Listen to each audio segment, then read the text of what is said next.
Wildromantische Küstenlandschaften, saftig grüne Wiesen, Spuren einer bewegten Geschichte und Spezialitäten in Hülle und Fülle. Es heißt, die Normannen haben ihren eigenen Charme. Und dann ist da noch das Wetter. Ein Sprichwort sagt, in der Normandie gibt es mehrmals täglich gutes Wetter. Beste Voraussetzungen für eine spannende Reise durch Frankreichs Nordwesten. An die Alabasterküste rund um Fécamp und Étretat, in die normannische Hauptstadt Rouen, ins Pays d'Auge, das Land der Äpfel, an die geschichtsträchtigen Strände von Bayeux, in die Modestadt Granville und zum Mont Saint-Michel, Höhepunkt jeder Normandie-Reise.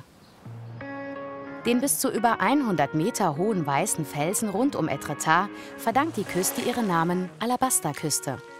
Ihre Einzigartigkeit begeistert. Nicht nur die vielen Künstler von damals, die versuchten, sie einzufangen. Malen wie die Impressionisten mit Sophie Justet. Das ist ein echt normannisches Erlebnis.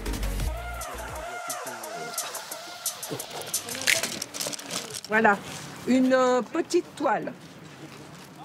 Wir nehmen kleine Leinwände. Da passt natürlich nicht die ganze Landschaft rein. Nur ein Ausschnitt. Ein Ort, der Ihnen am Herzen liegt. Etwas, das Sie bewegt. Man malt mit dem Herzen. Ich sage immer, das Ziel ist, zu bekommen, was man möchte. Ob mit den Fingern, den Füßen oder den Schnurrbärten. Man möchte fast meinen, hier seien echte Impressionisten am Werk. Wie Claude Monet und andere Große, die nicht versuchten, die Natur zu kopieren, sondern mit ihr im Einklang sein wollten. Das fällt an so einem Tag nicht schwer. Es war diese wilde Schönheit, die die Impressionisten erstmals bewegte, ihre Ateliers zu verlassen. Sie waren die ersten Besucher, die an die normannische Küste kamen. Das war eine kleine Revolution, denn sie holten ihre Staffeleien aus den Ateliers und malten erstmals im Freien. Es ging ihnen vor allem darum, das Licht einzufangen. Das ist es, was auch Sophie Justet beflügelt. Das Lichtspiel in den Kreidefelsen, wie das Licht wandert, das ist etwas, das man nirgendwo anders findet.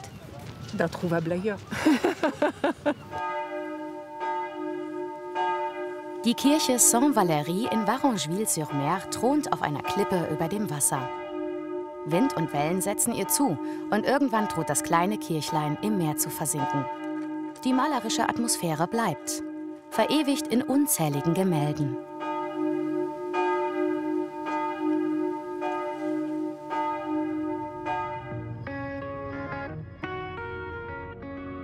Die heckengesäumten Straßen sind so typisch für die Normandie wie die runden Strohballen und die Kühe mit den dunkel umrandeten Augen.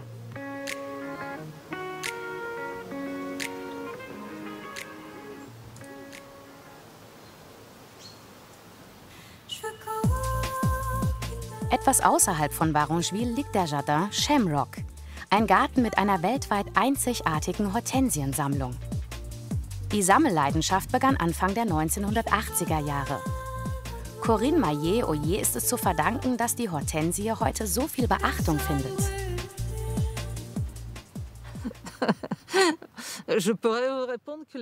Mit Rosen hat sich jeder beschäftigt. Hortensien hingegen waren vollkommen vernachlässigt. Die Hortensie galt als Oma-Pflanze.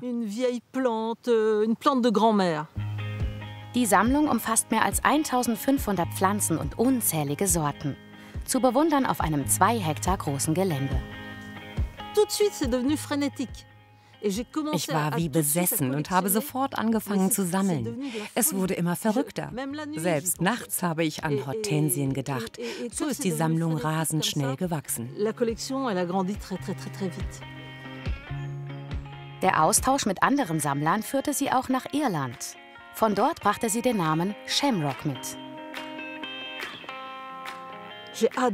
Ich liebe Irland. Irland ist feucht, grün, die Erde ist sauer und die Leute machen Musik. Alles, was ich liebe.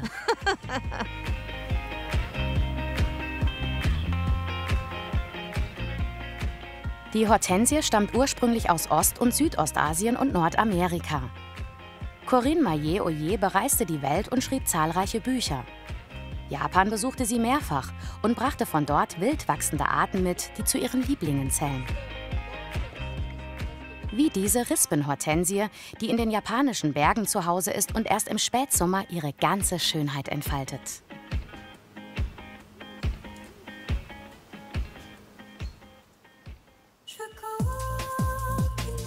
Weiß, rot oder blau. Hortensien haben dank des Enthusiasmus von Corinne in der Normandie Wurzeln geschlagen. Für mich ist die Normandie wie ein Mensch, nicht mit einem Wort zu beschreiben. Ich liebe sie, wie ich einen Menschen liebe. Das Blütenmeer im Shamrock Garten ist zwischen Juni und September zu bewundern.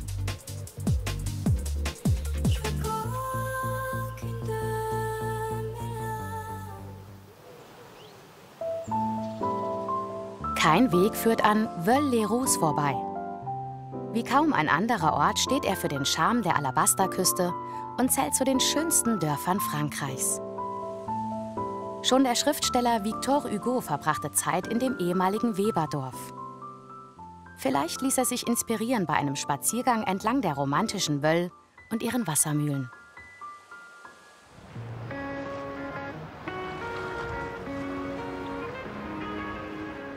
Der Fischerhafen Fécamp liegt eingebettet zwischen weißen Klippen. Leinenlos für eine Fahrt auf der Tontefine, einem traditionellen Langustenfischer. Das Kommando hat Kapitän Asterix, ein Seebär mit Humor.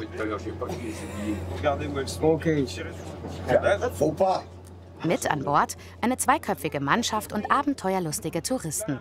Erste Manöver. Baptiste erklärt. Immer gegen den Wind stellen, zum Großsegel setzen. Wenn sich das Segel zu sehr aufbläht, wird es schwierig. Als Erinnerung, schaut nach vorne aufs Schiff und dann merkt euch, Backbord ist links und Steuerbord ist rechts.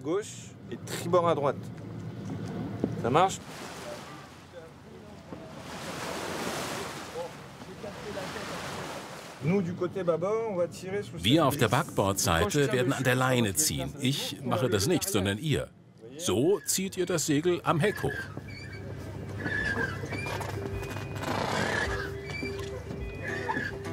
Bam! Donc là on est en haut, après juste on l'étarque. Ça je vais le faire. Vous pouvez tirer.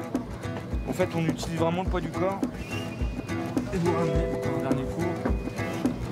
Ça ira. Je n'ai pas peur de la route, faudra voir, faut qu'on écoute des méandres creux des reins et tout ira bien là. Le vent nous portera. Wind und Strömung bestimmen die Richtung. 2 Stunden geht es entlang der steilsten Küste Frankreichs, begleitet vom Knarzen und Ächzen der Masten und mit einem salzigen Geschmack auf den Lippen.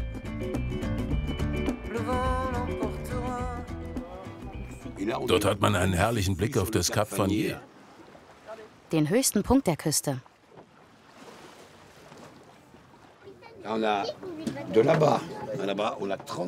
Was wir sehen, sind 30 Kilometer Küste.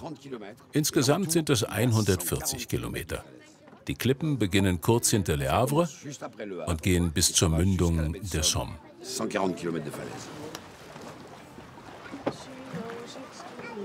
Die Klippen weichen alle 100 Jahre etwa 2 Meter zurück. Es ist kreidehaltiger Kalkstein. Die Felsen bei Fécamp sind wie Löcherkäse. Da kommen regelmäßig Felsbrocken runter. Kürzlich, erst im Februar, fiel ein großer Brocken direkt am Ortsausgang von Fécamp heraus. Die kleine Straße dort ist weg. Und auch das Kruzifix, das auf der Straße stand. Der fortschreitende Klimawandel beschleunigt die Erosion und bedroht die Küste zusehends.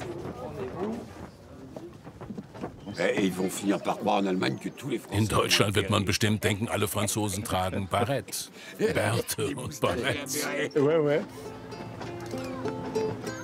Spätestens, wenn Jeremy zur Ukulele greift, wird der Sonnenuntergang an Bord der Tontefine unvergesslich.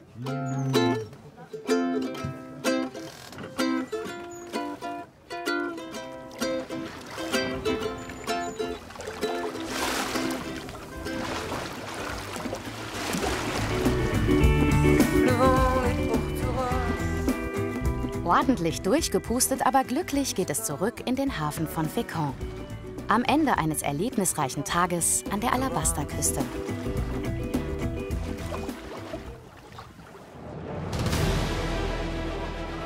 Die Hauptstadt der Normandie hält, was sie verspricht. Ein Besuch in Rouen ist wie eine Zeitreise. Und doch ganz anders.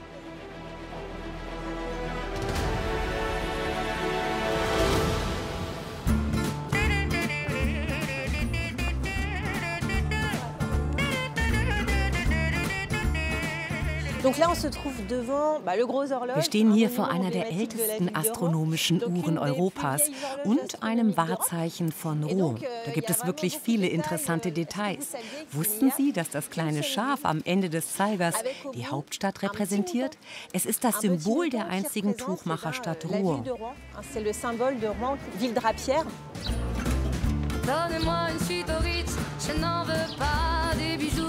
Run and Visit heißt die Führung. Man könnte auch sagen, Kulturjogging mit Laurence Cattel. Da ich eine Ausbildung in Sportpädagogik und Archäologie habe, kam mir die Idee, den Sport in den Dienst der Kultur zu stellen, um Rouen in einem anderen Licht zu zeigen.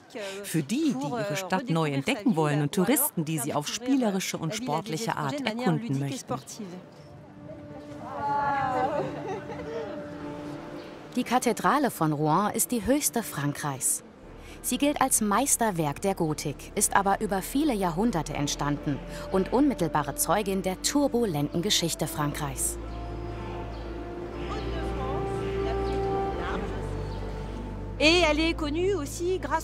Man kennt sie auch von den Gemälden Claude Monets. Der Impressionist des späten 19. Jahrhunderts hatte seine Staffelei direkt gegenüber im zweiten Stock des Renaissance-Gebäudes aufgestellt. Zu der Zeit war das ein Geschäft für Damenmoden.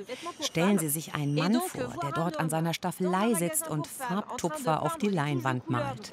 Das war ein Skandal. Damit die Damen ungestört shoppen konnten, stellte man ein Paravent um ihn herum auf.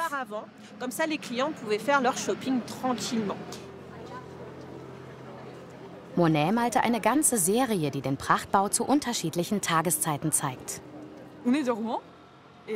Wir sind aus Rouen, aber diese Tour ist wirklich sehr originell und ich persönlich habe schon lange keinen Sport mehr gemacht.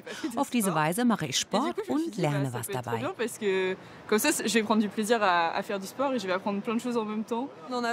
Man lernt immer etwas dazu. Es gibt tausend Dinge zu entdecken. Johanna von Orléans, das Bauernmädchen aus Lothringen, ist Frankreichs Nationalheldin. In Rouen fand sie ihren grausamen Tod. Verraten vom eigenen König, obwohl sie für ihn siegreich an der Spitze der französischen Armee gegen die Engländer gekämpft hatte.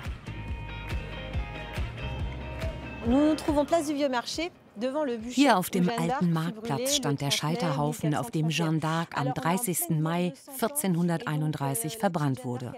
Mitten im 100-jährigen Krieg. Jeanne war 19 Jahre alt. Die Franzosen verkauften sie für sehr wenig Geld an die Engländer, die ihr einen Schauprozess machten. Sie warfen ihr vor, Stimmen zu hören und sich wie ein Mann zu kleiden. Das eigentliche Problem war aber die große Angst der Engländer vor einem Mädchen, das die Soldaten derart motivieren konnte. Rouen ist eine Stadt mit vielen Geschichten. Ihren verspielten Charakter entfaltet sie, sobald das Wetter ein Auge zudrückt. Zeit für einen kulinarischen Abstecher.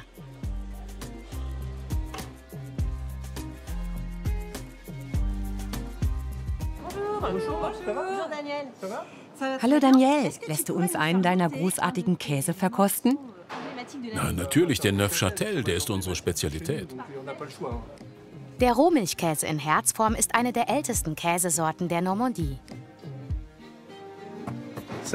Man schneidet ihn im Uhrzeigersinn. Seine Herzform verdankt der Neufchâtel den angeblichen Flirtereien zwischen Französinnen und englischen Soldaten während des 100-jährigen Krieges. Ein herzhafter Genuss. Auf salzig folgt süß und eine weitere Spezialität Rouens, das Mirliton. Ein Törtchen gefüllt mit einer Vanillecreme, die nach Orangenblüten und Mandeln duftet.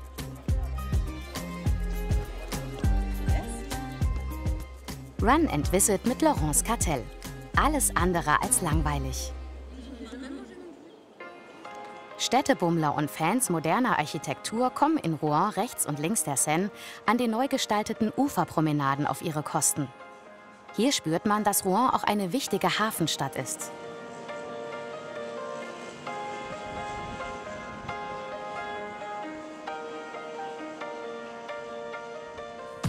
Das Quartier Libre hat sich auf einem ehemaligen Brachland angesiedelt. Eine Art Kulturdorf mit Cafés, Bars, Boutiquen und Restaurants. Wir treffen den künstlerischen Leiter Simon Hugolin. Das Quartier Libre ist den jungen Kreativen gewidmet. Wir verstehen es als Kontrast zur Altstadt. Es ist ein Ort für junge Leute, ein Ort, an dem wir über zeitgenössische Kunst, elektronische Musik und Werte sprechen, die für uns wichtig sind. Kultur, Umwelt und auch soziale Rechte, wie zum Beispiel die der Frau. Das Viertel ist durch und durch alternativ und dynamisch. Und passt gerade deshalb so gut zu Rouen und der Normandie, findet Simon. Die Normandie hat viel zu bieten, sie ist echt, sie ist reell. Die Landschaft kann rau sein und schauen Sie sich die Geschichte an. Es ist eine super vielfältige Region. Ich bin stolz, Normanne zu sein.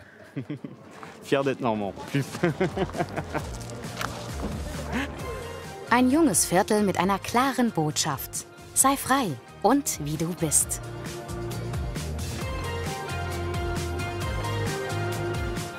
Rouen ist eine Stadt mit großer Vergangenheit, die auf ihre Zukunft baut. Eine Überraschung hält sie noch für uns bereit. Laurence erwartet uns an der Kathedrale. Was für ein Abschied!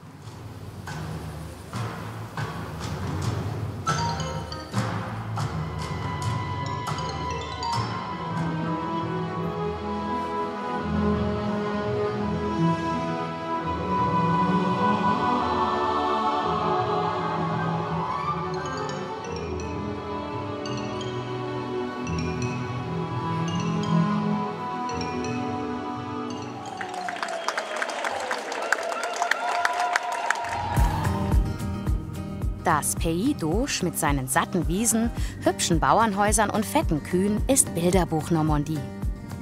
Hier kommt er her, der runde, würzige Camembert. Eine Bäuerin aus dem Dorf und ein Priester, der vor der Französischen Revolution aufs Land geflohen war, sollen ihn erfunden haben.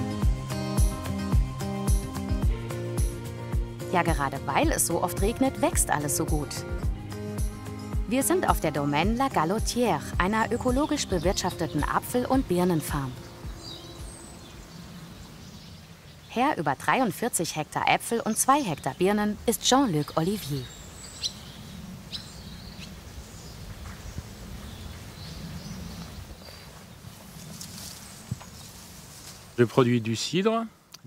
Ich produziere Cidre, Birnenschaumwein, Calvados und Apfelsaft.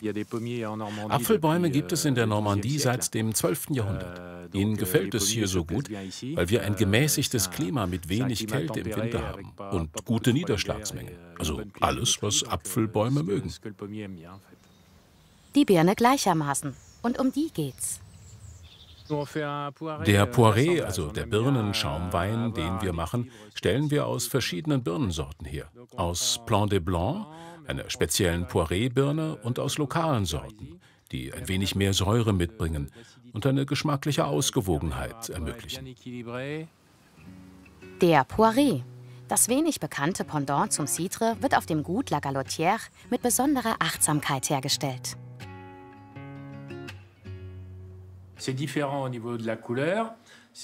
Farbe des Poiré ist blasser als die des Cidre. Sie ähnelt eher dem Weißwein, während der Cidre viel golden ist.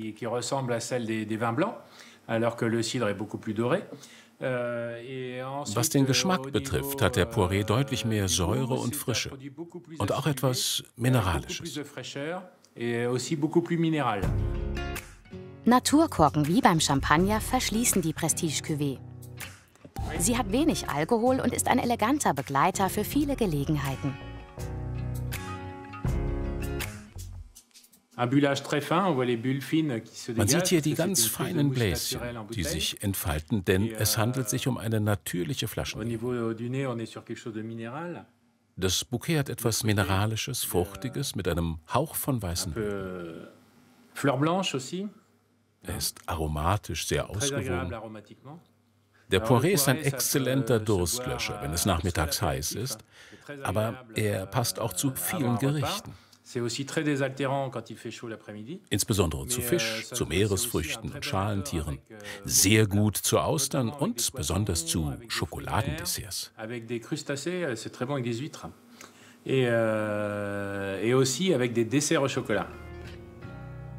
Besonders stolz ist Jean-Luc Olivier auf seinen mehr als 10 Jahre alten Bio-Calvados.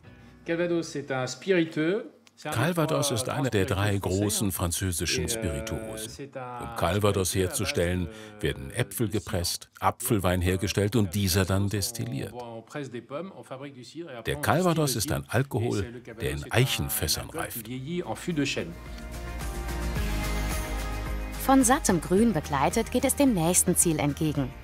Das Haras National du Pin ist das älteste Nationalgestüt Frankreichs. Das Versailles der Pferde.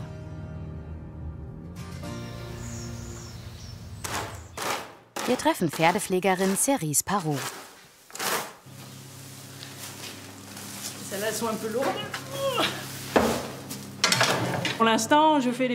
Ich misste die Boxen aus und bereite die Strohbetten vor, damit die Pferde sich später so richtig wohlfühlen. Wer die Arbeit des Pferdepflegers kennenlernen möchte, für den hat das Gestüt ein Angebot. Das nennt sich Pferdepfleger für einen Tag. Er oder sie kann mit uns die Boxen ausmisten, die Tiere von der Weide holen und sie pflegen. Wer möchte, darf einen Percheron reiten oder bei der Pferdeshow mitarbeiten. Auch eine Kutschfahrt ist möglich. Eben ein bisschen von allem, was wir hier auf dem Haras du Pin machen.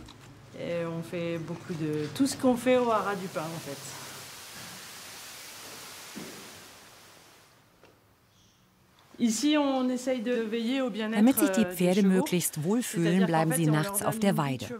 Das entspricht ihrem natürlichen Pferdeleben. Manchmal bei großer Kälte geben wir ihnen Unterstände. Pferde sind Dauerfresser, das ist ihr Leben. Sie gehören in die Wildnis. Sofern sie sich mögen und kastriert sind, lassen wir sie auch zu mehreren auf der Weide.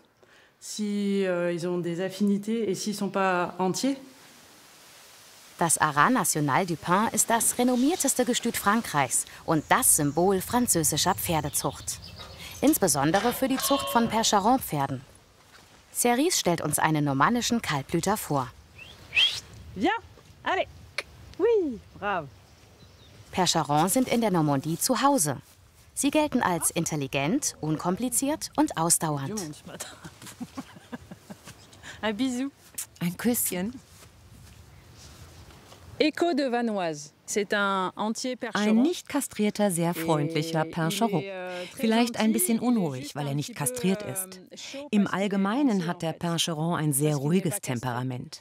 Man sagt, er ist eine Tonne Freundlichkeit. Die Percherons hatten mehrere Leben. Erst züchtete man sehr schwere Pferde, später dann leichtere und sportlichere, die als Zugpferde für die Eilpostkutschen eingesetzt wurden. Die Poststationen des 19. Jahrhunderts, die wurden alle mit Percheron betrieben. Ja, die Normandie ist ein Land der Pferde. Niemand Geringeres als der Sonnenkönig Ludwig XIV. Gab den Auftrag, das Nationalgestüt in der Normandie zu errichten. Darauf ist man stolz. Auch auf die Sattlerei, die wieder Einzug gehalten hat, zusammen mit Mathilde Costeux. In der historischen Werkstatt fertigt sie Sattel auf Maß.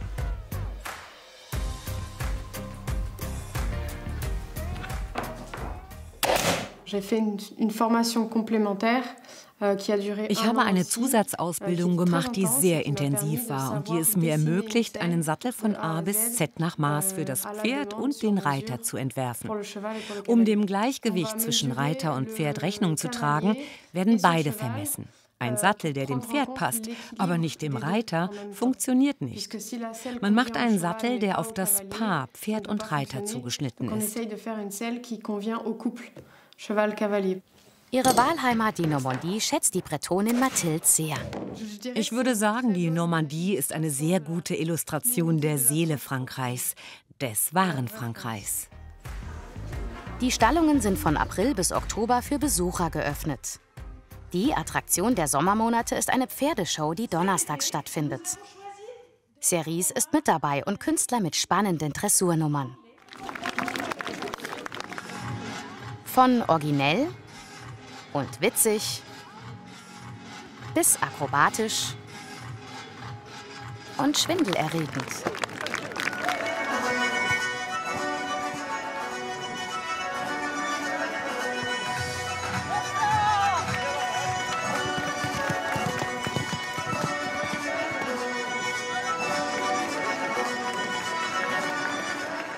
Trotz der Wetterkapriolen, die Reitkunst findet großen Anklang.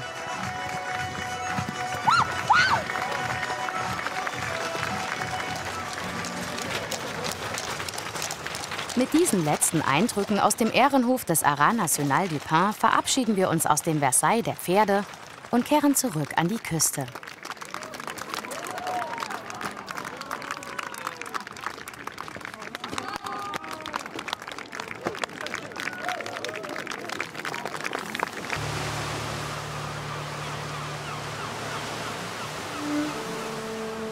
Sie sind stumme Zeugen und Überreste der Landung der Alliierten an der normannischen Küste im Juni 1944. Es war der Auftakt zur Befreiung Europas von den deutschen Besatzern und veränderte die Welt. An den Stränden von Arromanches-les-Bains errichteten die Alliierten einen künstlichen Hafen, um ihren Nachschub zu sichern. Der Badeort gilt bis heute als Symbol der Befreiung. Rund 900 Jahre vor dieser gewaltigen Militäraktion ließ der Herzog der Normandie, Wilhelm II., 7000 Soldaten und Pferde auf Schiffe verladen, fiel in England ein und machte die Normannen zu Herrschern über die Angelsachsen. Im mittelalterlichen Bayeux laufen die roten Fäden der Geschichte zusammen. So hat der berühmte Teppich von Bayeux auch sein eigenes Museum im Herzen der Stadt. Auf 70 Metern Länge, handgeknüpft und bis ins kleinste Detail, erzählt er die Geschichte der Invasion aus Sicht der Normannen. Der Bruder des Eroberers und Bischof von Bayeux soll ihn für seine Kathedrale in Auftrag gegeben haben. Die Kathedrale ist auch unser Treffpunkt für eine Schlemmerradtour mit Hugo Guillotin. Diese Stadt liegt mir wirklich am Herzen. Die Kathedrale und der Wandteppich sind sehenswert und durch ihre Geschichte miteinander verbunden. Hugo, Dimitri und Julie lassen die Stadt schnell hinter sich und radeln auf ihren E-Bikes entspannt über Feldwege und durch das idyllische Dorf Arnelles. Die erste Pause bei einem lokalen Produzenten ist dann nicht mehr weit.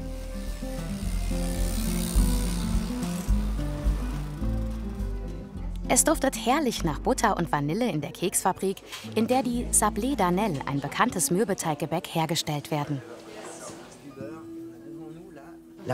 Es ist sinnlos, nach dem Rezept zu fragen. Das ist geheim. Die leicht salzigen mag ich am liebsten. Die probieren wir jetzt bei einem kleinen Café.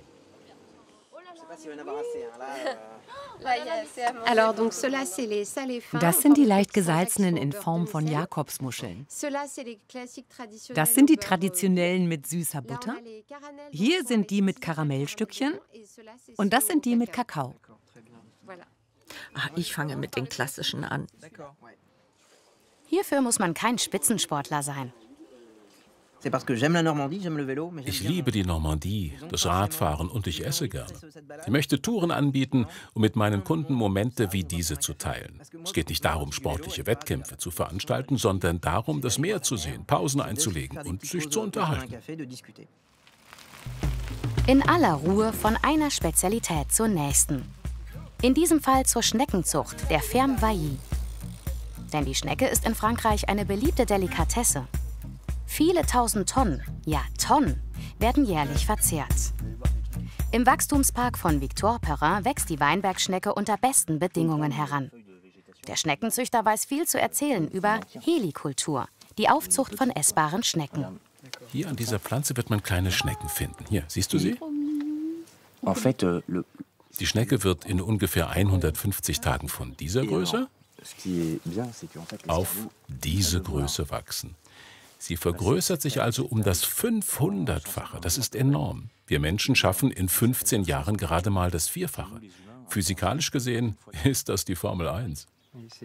Donc c'est ça en fait, c'est à l'échelle de la mécanique, c'est de la Formule 1 quoi. Das Ziel der Zucht ist es, mithilfe dieser Holzkonstruktion der Schnecke eine Ruhezone zu bieten, die nicht weit von ihrer Futterstelle entfernt ist. Non trop loin de l'endroit où il va s'alimenter. Et c'est pour ça, je peux retourner une planche pour vous montrer. C'est pour ça. So, jetzt können Sie das besser sehen. Voilà, qui sont en train de dormir. Diese Schnecken schlafen. Da sind auch viele kleine dabei, die sich natürlich vermehrt haben, aber wir ernten nur die großen. Die sind bald 4 Monate alt. Ces escargots-là, ils ont bientôt 4 mois. Vor den ersten Frösten im Herbst müssen sie geerntet und verarbeitet werden. Je vous propose. Ich schlage vor, wir beginnen der Reihe nach. Diese sind mit Butter aus Isny, Camembert und Schnittlauch gemacht. Diese nach Burgunderart mit Petersilie und Schalotten.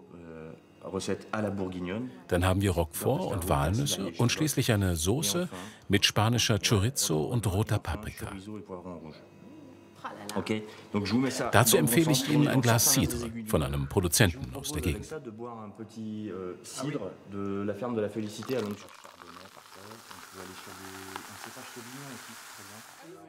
Keine Frage. Für unsere französischen Feinschmecker sind sie ein Genuss.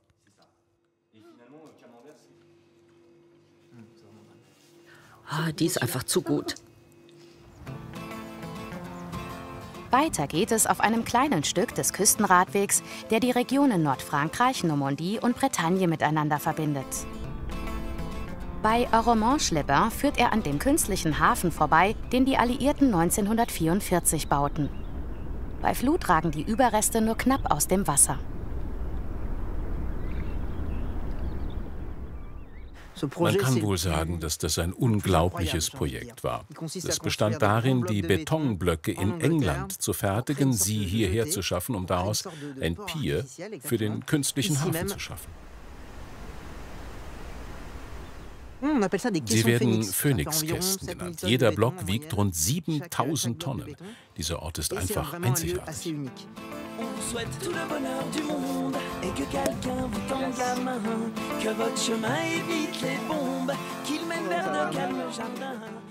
Ein herzhaftes Picknick aus normannischen Spezialitäten beendet die genussvolle Radtour mit Hugo Guillotin.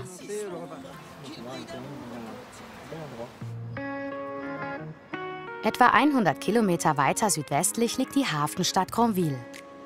Zweimal täglich kommen Ebbe und Flut.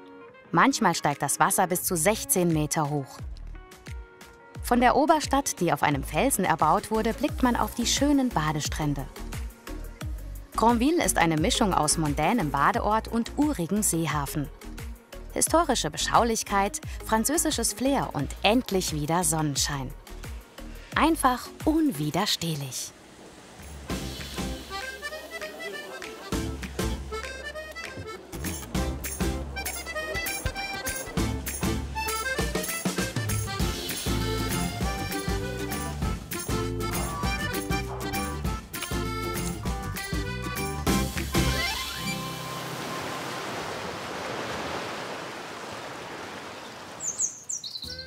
(1905) wird Christian Dior in Granville geboren.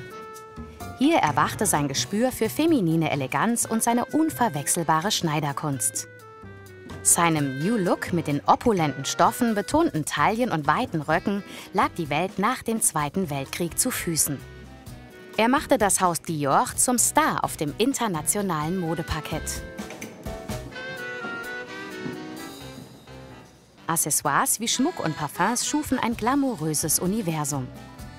Christian Dior wuchs in der Villa, die heute Museum ist, in einer reichen industriellen Familie auf. Dem Düngemittelgeschäft seines Vaters konnte er wenig abgewinnen.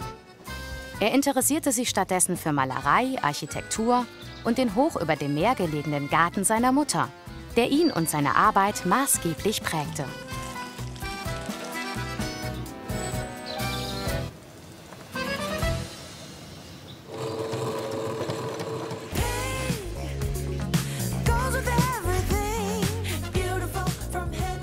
Mode aus Omas recycelter Gardine.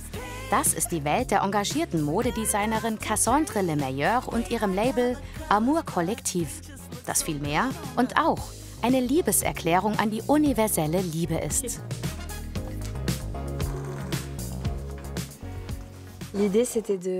Ich wollte Liebes- und Lebensgeschichten von Menschen erzählen, die nicht unbedingt etwas mit Mode zu tun haben, unabhängig von Alter, Größen oder irgendwelcher Äußerlichkeiten. Ich wollte ihre Geschichten erzählen und die Geschichten von recycelten Stoffen. Jeder alte Knopf hat eine Geschichte, die es lohnt, neu erzählt und aufgewertet zu werden.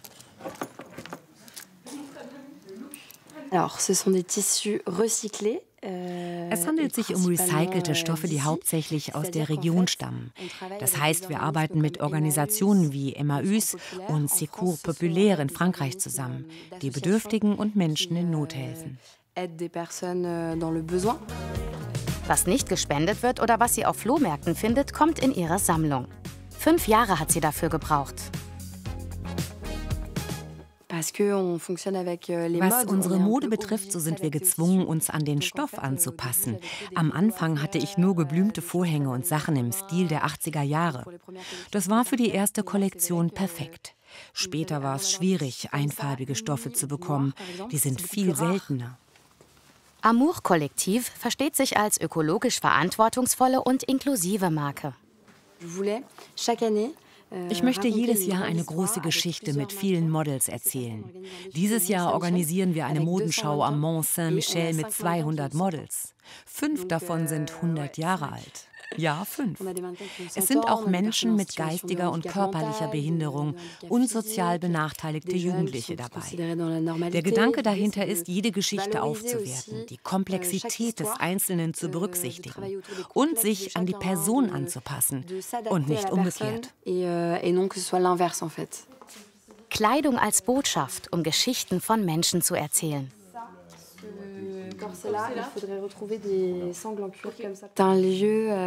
Der ideale Ort für eine Modenschau mit großer Besetzung, bei der alle mitmachen dürfen, schien mir der Mont Saint-Michel zu sein. Er hat etwas Verbindendes. Er ist Teil unserer Geschichte, denn jeder von uns hat eine Erinnerung an den Mont Saint-Michel. Kollektive Liebe, ein Label und eine Philosophie. Nach Stationen in Paris und Berlin kam Cassandre zurück, um ihre Ideen umzusetzen.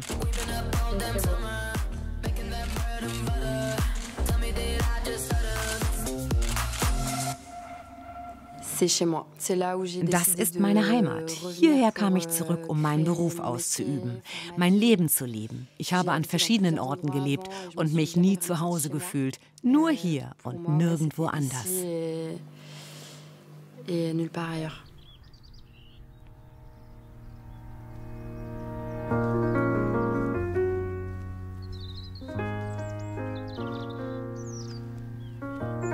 Für François Lamotte d'Argy ein Tag wie jeder andere. Wie so oft hängt der Nebel tief über der Bucht des Mont Saint-Michel. Ich bin hier mit die Kinder aus dem Dorf großgewachsen und ich habe sehr, sehr viel Zeit während meiner Kindheit verbracht. Ein bisschen wie ein Tom Sawyer, würde ich sagen. Meine Eltern wussten nie, wo ich war. François ist zertifizierter Wattführer. Seit 10 Jahren läuft er fast täglich über das Watt zum Klosterberg. Wir sind hier in eine kleine Priele und darunter ist es ein bisschen treibsandig. Sie sehen, wie ich runtergehe. In einigen Stellen kann es deutlich tiefer sein. Treibsande sind nicht unbedingt gefährlich. Die können aber blockierend sein. Und wenn da gleichzeitig die Flut kommt, dann ist es tatsächlich problematisch. Aber seitdem wir auch Wattführer haben, seit 30 Jahren, ist niemand hier in diese Bucht gestorben. Ich habe einen Kompass und ein Navi, falls es nötig ist. Der Kompass wird vielleicht nötig sein. Sein innerer Kompass hat François immer wieder in seine Heimat gebracht. Richtig. die Natur, wie die auf unsere Körper, Seele wirkt, aber auch natürlich der Anwesenheit vom Mont Saint-Michel. Diese ganz eigenartige Allianz zwischen Kunst und Natur. Das hat François nie losgelassen.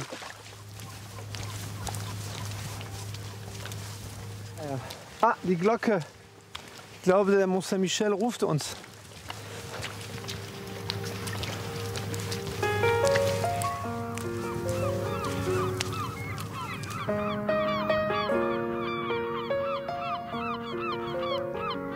Als Erwachsener habe ich woanders gelebt und die Bucht hat mich immer wahnsinnig gefehlt. Und ich habe es immer gefühlt, dass ich nicht an die richtige Stelle war.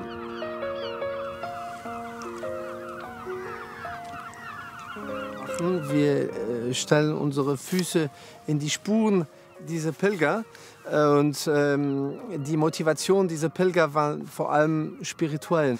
Heutzutage ist der Mont Saint-Michel eine Massentourismusdestination.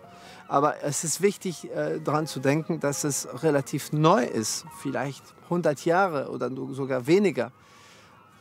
Davor sind die Pilger immer, um eine Zeit für Gott zu nehmen, hier gekommen. Und hier in diese wunderschöne Landschaft, frühmorgens oder wenn die Bucht noch leer ist, hat es natürlich etwas ganz eigenartig und spirituell.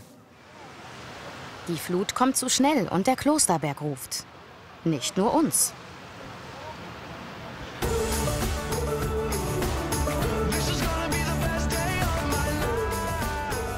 Der Mont Saint-Michel ist einzigartig. Leider wird es hier, wie auch in Etretat, zu voll. Wer die Schönheit dieser Orte genießen möchte, sollte früh morgens oder abends, nicht in der Hauptsaison und nicht an Feiertagen kommen. Alles begann, als der Erzengel Michael dem Bischof von Arromanches im Traum befahl, eine Kirche zu bauen. Er bekräftigte sein Ansinnen, indem er dem Bischof ein Loch in den Schädel bohrte. Ein Wunder. Was folgte, waren die Abtei und ein ganzes Dorf, das Menschen aus aller Welt anzog. Irgendwann kochte eine gewisse Madame Poulard für sie. Vielleicht war es dem großen Hunger der Pilger nach ihrer beschwerlichen Reise an den Ort ihrer Sehnsucht geschuldet, dass ihnen die gastfreundliche Mère Poulard zunächst eine schnelle Omelette servierte. Die Eierspeise nach Originalrezept wird noch heute über dem offenen Feuer zubereitet. Das Rezept ist, das versteht sich von selbst, streng geheim.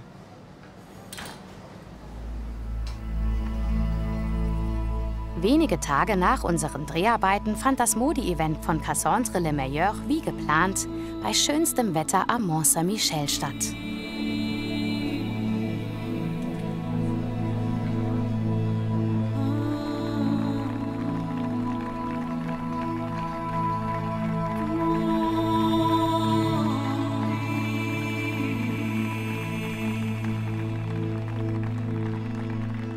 Eine Hommage an die Liebe, die Menschen und an eine außergewöhnliche Region.